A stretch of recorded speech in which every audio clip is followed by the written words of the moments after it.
Dice have always fascinated me. There's a primitive feeling to rolling these platonic solids across the tabletop, hoping that you're going to get the result that you want and often getting what you don't need.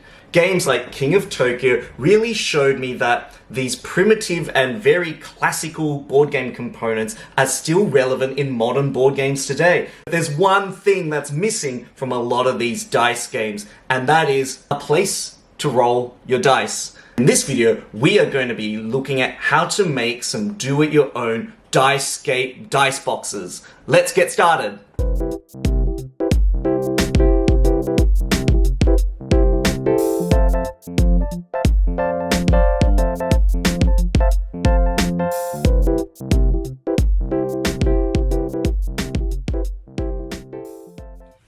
As an avid modern board gamer, RPG and D&D player, dice are a pretty central element to playing a lot of these games, and I'm often finding that I'm rolling dice throughout these games and the dice end up on the table, knocking over components, and a dice box is kind of like a nice premium thing to have. And while searching online, I found that dice boxes can actually be pretty expensive. So I thought, how can I make a dice box that's unique to me without the expensive cost of having to ordering things online? And that's when I started looking around my house and looking for things that I could use.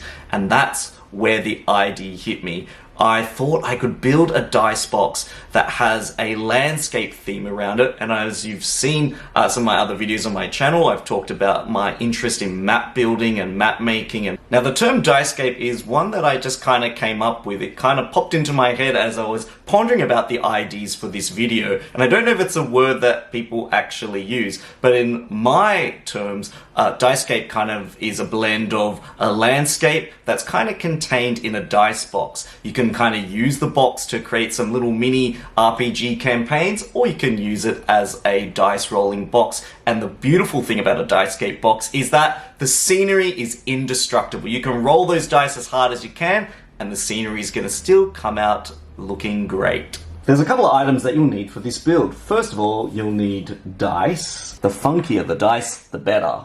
You'll need some assorted fabrics, and they don't need to be terrain-like. They can just be colored or generic colored fabric. You'll also need a photo frame, and this photo frame is particularly good because I only got it for $5 at my local department store. It's got wooden borders, it's nice and sunken. And the final step is to go out into the world and explore. I've got a really cool backyard with a giant eucalyptus tree, and often from the eucalyptus tree I have these giant branches that kind of fall out of the tree. And I've noticed that some of these branches would make some pretty cool landscaping decorations I'm going to use on my map. Now, when you're looking or selecting branches, it's always good to look at the shape and to kind of envision what those shapes could be. I mean, you've got this particular one, which is actually quite thick, but I like how it kind of semi-forks off. And this is probably a great little spot to put a little bit of grass, just to give it kind of that fallen oak tree effect. Then you've got other thinner branches. This one's really got a nice angular shape to it. This one's a little bit thinner, but I can break it off and create some small little logs that will be scattered around my Dice Scape. The other thing you'll need are some really cool rocks. Now, because I pot a lot of plants in my backyard, I often have a bag of river stones that I've just bought from my local hardware store. Those bags often have lots of different colors and shaped pebbles, and you're kind of looking for things that kind of are able to replicate the shape of a mountain or maybe a little river system, something that's angular or that you can stand vertically. And then you're also looking for pebbles that really complement each other in both the way they look and the way that they sit next to each other. For example, you've got this really dark looking rock. It would really stand out if placed next to a white looking rock. And it's those complementing colors and shades and tones and textures that you really want to bring out of your dice shaped box. Now, I've got this kind of terracotta tray that I've used to collect everything. It just allows me to see all the different things I've got to work with. So what we're going to do first is take our beautiful wooden photo frame and attach the backing from it. What you'll then be able to notice is that you've got this glass piece that kind of comes away from the frame. What we need to do first is glue this down. Once it's done, you can replace the glass so it fits, press it down. Now the next thing we need to do is create our landscape. I've got some spare green grass terrain and some strips of this brown felt that I used on a transportable tabletop board. If you want to check out that video, I'll leave the link in the description box below. And now, because I've got these scraps and we don't really want to waste any of this, this is where our creative mind comes to life. I find that a good thing to do first is to lay everything out. Kind of envision how everything's going to sit on your board, whether you're creating like little rugged hills or valleys. You know, looking for the best way to sit everything in is something that you're going to have to explore. This is the fun part of it.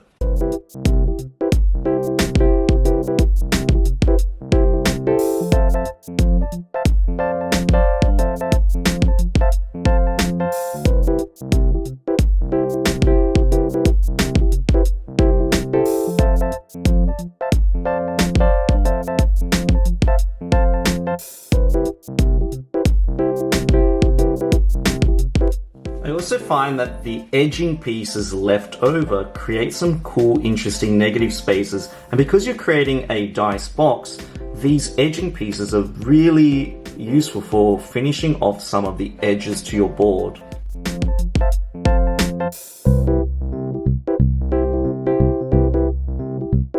That negative cutout leaves an interesting space that kind of looks like it could be a valley or some sort of canyon. The reason why I've left this bit here clear is that I'm intending to kind of paint a cool little river or delta system here. Time to start placing and arranging the rocks. Now, when it comes to arranging rocks, I try to think about how everything is going to look. You don't want to overcrowd your dice box because then it looks a bit too cluttered. So you really want to think about different parts of your dice box featuring certain types of stones that you think have a certain characteristic look to them. I love this weathered kind of basalt rock look, which I often use in aquariums. It's even got little shells that have fossilized into the rock because this rock was found at the beach. So something like this, I would probably be more inclined to stand it vertically, just because it gives it a bit more of a monolithic look to it.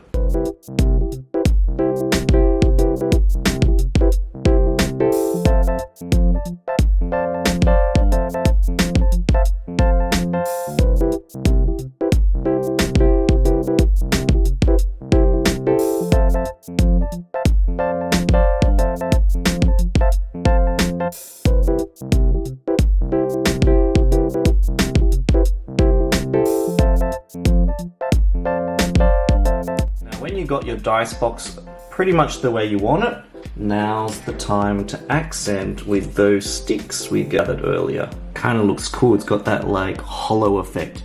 And if you just kind of sprinkle some tufts of grass on top, it's gonna look so good. Or we could try something like this, a little bit more refined. Trying different angles is pretty cool because then you can kind of see what looks really good, and I love that effect. I feel like this one was probably a little bit big. I mean, I can try that one. Just seemed a little bit oversized. Not too bad. This one just has a bit more of an interesting shape to it. Oh, I love the bend in this stick that I found.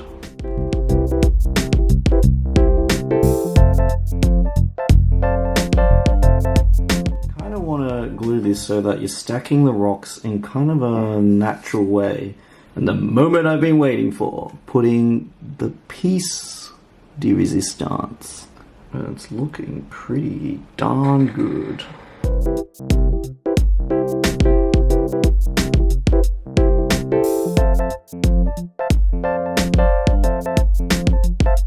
And just do this edge so it kind of blurs and hides this fold in the fabric.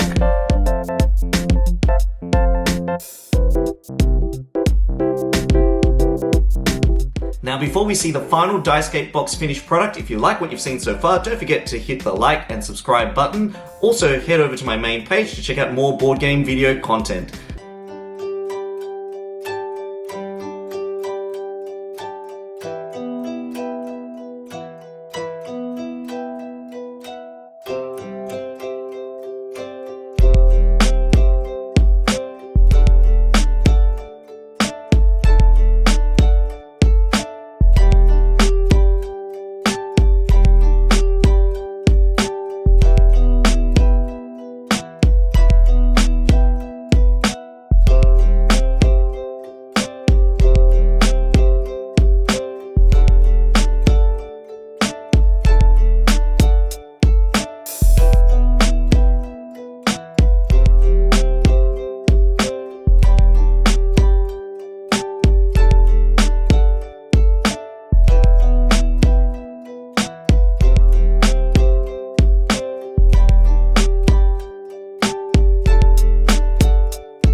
what did you think of my Dice Scape dice rolling box? If you got some of your own DIY board game upgrades, please let me know in the comments section below. Thank you once again for joining me for another video. If you're a Patreon supporter, get ready because your name are going to be rolling in the credits. Otherwise, I look forward to bringing you another Board Game Sanctuary video in the near future. This is Danny signing out. See you in the next video.